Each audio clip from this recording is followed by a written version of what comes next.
Hello everyone, welcome to Maths with Mr. Chow. Today we are learning about the index law called power of a power.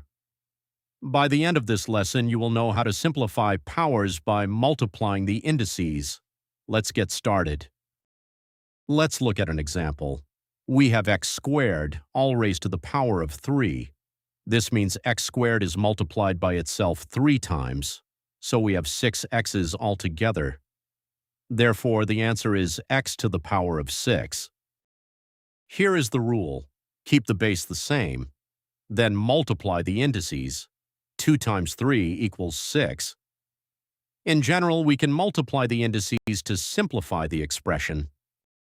Let's try our first example. Keep the base a. Now multiply the indices. 4 times 2 equals 8. Therefore, the answer is a to the power of 8. Let's try another example. Keep the base m, multiply the indices 3 and 5. 3 times 5 equals 15. Therefore, the answer is m to the power of 15. Now it's your turn. Which answer is correct? Pause the video and have a think. Let's check the answer. Keep the base b, multiply the indices 2 and 4. 2 times 4 equals 8. Therefore, the answer is b to the power of 8. So the correct answer is b.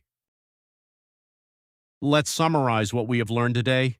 First, keep the base the same. Second, multiply the indices.